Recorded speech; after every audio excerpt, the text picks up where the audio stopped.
Hello, Hart culture community. We are here at the Birkbeck University, which is about the second day of the tour of a new project that is sort of coming abreast of the legacies of British slave ownership. And this was hosted here by the Black History Walks. The lecture theatre was full today, and we've just had a few minutes out after the lecture to speak to one of the senior researchers who is working on the project that was launched earlier on this week as well at the UCL site. So I'm just going to give you a few minutes with one of the researchers here today who's going to talk to you about this new tool that is available online. Okay, well, my name's Keith McClelland and I'm from the Legacies of British Slave Ownership project at University College London. And what we've done this week is to launch our website, which contains the names of every single person who received compensation for slave ownership following the abolition of slavery in the British Caribbean in 1833. Well, this in total is about 47,000 people and covers not only the British Caribbean but also the Cape of Good Hope and Mauritius. And what this tool, which is at www.ucl.ac.uk/LBS, what this tool enables people to do is to look at the kind of information we've been collecting over 3 years about those who owned the enslaved in the Caribbean. Needless to say, the enslaved themselves did not get any money. It was the owners who got money in exchange for the loss of, quote, their property, that is, of human beings.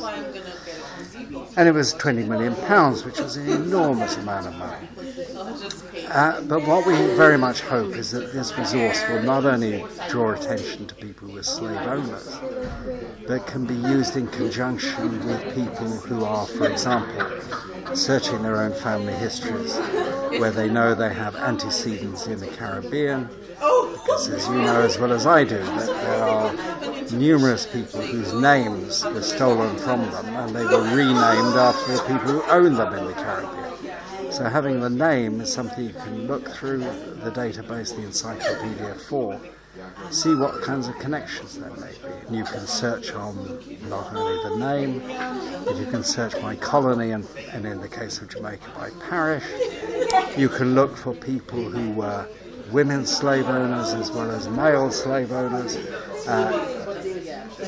The database enables you to see some of the connections between families because, of course, those people who received compensation were, generally speaking, part of what was then a relatively small British elite. So a lot of them knew each other, a lot of them went to the same schools together, at least the men, a lot of them intermarried and so on.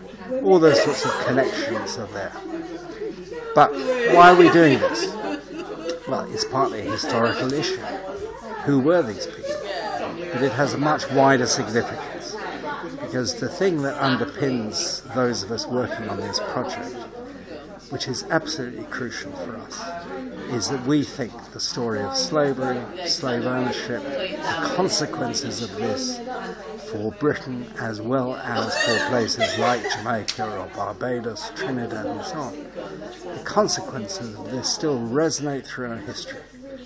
You can see it in the buildings that we have around us. You can see it in the fabric of the society in all sorts of ways. Part of the legacy, of course, is racism, which is also part of the fabric of British society, I'm afraid.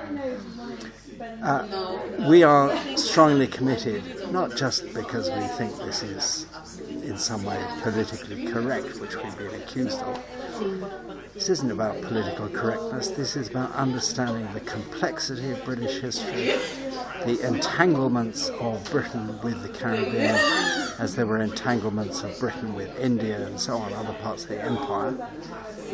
British history is necessarily simply one part of a global history which involves us all. And who we are in this society, whether you're black or whether you're white, whatever it is, this is this is threaded through the fabric of our identities as human beings in modern Britain. So we want to contribute. We can't do it all on our own. We want to contribute to an understanding of why all of that is so important. Okay, so thank you for sharing such a powerful introduction to the project with us, and I'm sure that there will be I'm sure that the uptake and people using, the website will increase as we go on. Well, we very much hope so. In terms of where we are at the moment, obviously Hart culture is what we call leading a golden era in basic arts education and in cultural engagement. So obviously it's as a tool. What kind of benefit do you think something like the database could have for local communities? As I think most of the points you did mention already. Yes, but one of the things that you can do, for example, is that if you live in a particular area of London or Manchester or wherever it is, you can put into our search forms on the front of the site, you can put in there the name of the place, and you can find out where there are slave owners living around here. And if you start from that point, for example, you'll see individual names of people. You click on names and you may well find connections to things that you know about in the area that you live in. You may also find names of people that you know about. So there are all sorts of ways in which you can explore this, and this is not simply a tool for academic historians working in universities. A 10-year-old school child can do this and look for, were there people connected to the slavery business living where I live in South London or wherever? And of course, it is a tool that you want to make available to schools, up and down the country. It's available to everybody. Well. Yeah. It's free. You don't have to register to use it. It's free. It's available. It's there as a public resource. Fantastic. Thank you so much for spending the time with Hart Culture to introduce such a powerful and highly valuable piece of research in today's time. So thanks once again. Well, thank you very much indeed, and I hope you enjoy and find useful the website.